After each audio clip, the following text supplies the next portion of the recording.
IYO Sky and Asuka. This allowed Michael Cole to get in his Triple Tails lore at the beginning of this, and maybe for the last time. Mm-hmm. And when this match started, I was like, they are probably going to have to.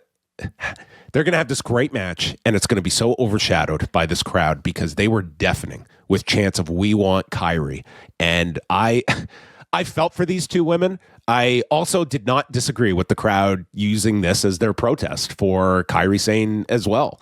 It was a very abrupt, sloppy non-exit for Kyrie Sane that you never got any kind of wrap up of this story. So naturally, this crowd, this was their forum to chant it. But to the credit of these two, like, they overcame this because these chants, they started loud, then they subsided for a little, then they came back. And I just thought it was going to be the story of the match would be the chants. But I would say after maybe the first 6-7 minutes, the crowd seemed to just they're having this great match and we're not going to take away from it by using these chants to kind of override everything. I have to think they were expecting it. They might have been. Yeah. This is about the most focus you'd be putting on. Well, I mean, there's a gaping hole, in the story, and it's in the form of Kyrie Sane here. So, it's also the type of thing where, again, I don't think they mind, at least not to the extent that I feel like, the whole R-Truth thing might have, motivated them to take action. I see none of that here with the "We Want Kyrie" chants. And I almost get the sense they're just okay, let the crowd get it out of their system, and then we'll move on from it, and then it won't be a thing anymore after next week. Well, Asuka's landing these huge kicks to the chest, and IYO just takes them and stands up. She double stomps Asuka, hits a missile drop kick, and gets the crowd rallying behind her.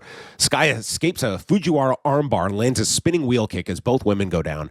And Sky fights out of the Asuka lock, goes for an armbar, but then it's Sky taking the back of Asuka to apply her own Asuka lock, and it's Asuka having to reach for the rope. So Sky hits a Rana off of the top, but Asuka counters into a sunset flip counter and gets a 2 count. Great near fall. And then they move that onto the desk, and this is where Asuka goes for the mist. But Sky has the ultimate shield, Wade Barrett's notepad, and this blocks the mist. And his laptop, his notebook. It was the notepad, wasn't it? I thought it was an actual laptop. I thought it was a notepad, but I could have been mistaken. If this was the laptop, then this was a real commitment to the bit. Well, I mean, those things aren't that expensive. I guess not. Well, this is margins, okay? These can't just be frivolously destroying laptops here. So the mist gets blocked, and she hits a high cross to Asuka off the desk, and then this big Asai moonsault. She goes for the over the moonsault, and she went over the moonsault, and she went over Asuka because she was supposed to land in an armbar situation, but totally overshot her. So Asuka just locks it on, and into the Asuka lock she goes, but IYO flips on top, and this crowd is all chanting, "This is awesome." Sky hits a German bullet train attack and then hits the over the moonsault and pins her senpai in 18 minutes and 30 seconds. And afterwards, Sky bows to Asuka, and Asuka just totally drops the character. She cries, they hug, they embrace, and then it's Asuka waving to the crowd. And I think everybody read this as Asuka's sort of official farewell. She's 44. She came back from that serious knee injury that took her out for a year. So not official, but I mean, I don't know how else you read it other than it certainly felt like the end of Asuka. It certainly had that sort of feeling, and the maybe giving her allowance to essentially break character and turn babyface and to walk out this way, you would think wouldn't necessarily be something that they would permit unless there was some sort of more significant reason why they would allow it. So yeah, I mean, is there reporting out there that is suggesting that? Not yet. No, not that I've seen. So it could be of course, as a wrestling fan, you're expecting her to just turn on IYO once again, but this is run its course. This feud does not need to continue with another turn or anything like this. This kind of felt like the finality to it, and yeah, but the question is whether or not Asuka has run its course, and I wouldn't suggest that. I don't know if anybody would have suggested it. So, I mean, of course, I have no idea what's going on in her personal life. Obviously, with the contracts these days, and with what she may have, I don't know, like maybe she's one of the people that they asked to, like, take a pay cut. I have no idea. But the idea of Asuka retiring was really not something I was even thinking about at all until maybe this final moment. By the way, it was a notepad here. This was a bunch of papers, which really illuminated the white there. So it was pieces of paper. But I felt it was an excellent match. How much are they going to auction that notepad off for? $5,000? I don't know. Yeah, sure. Somebody would buy it. Yeah, I bet. Yeah.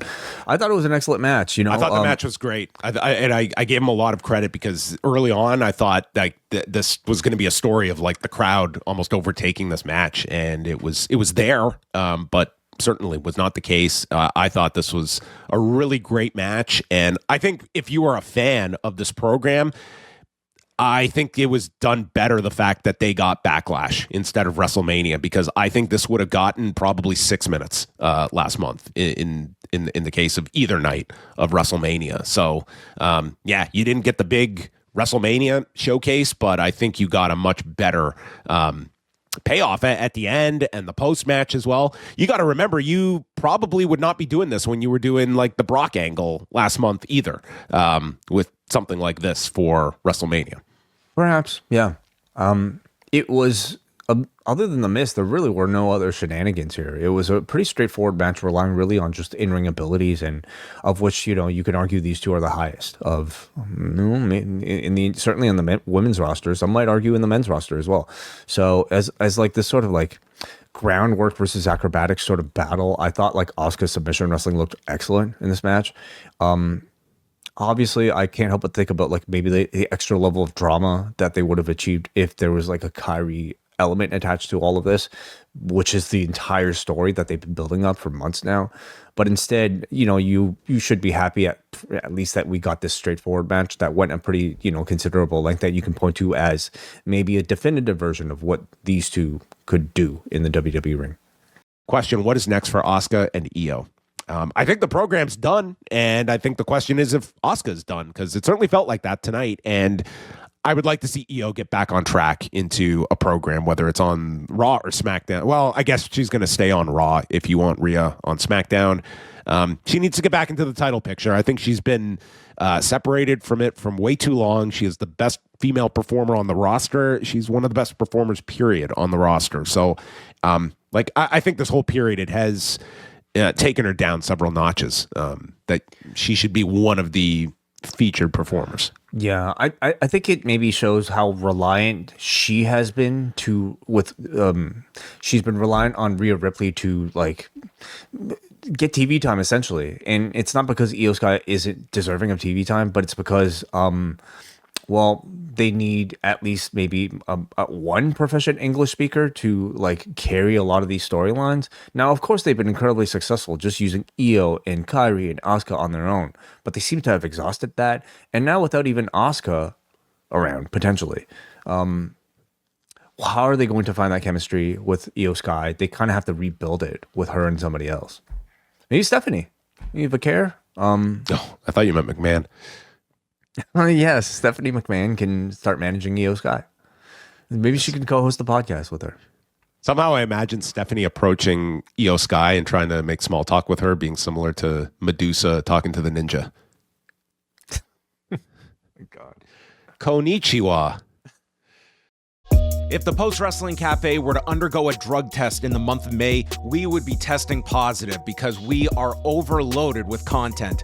We are going to be reviewing Hulk Hogan, Real American, all 4 episodes this month. Plus, we will go inside the Manosphere with a review of the latest Louis Theroux documentary. We will also have coverage of the Ronda Rousey Gina Carano fight, also taking place on Netflix. Rewind Away tackles WCW Super Brawl 2, and we cover NXT TakeOver Brooklyn from 2015. All that, plus all of the XL editions on a weekly basis, Collision Course, Daredevil Born Again, and so much more. It can all be yours at postwrestlingcafe.com. $8 gets you in the door.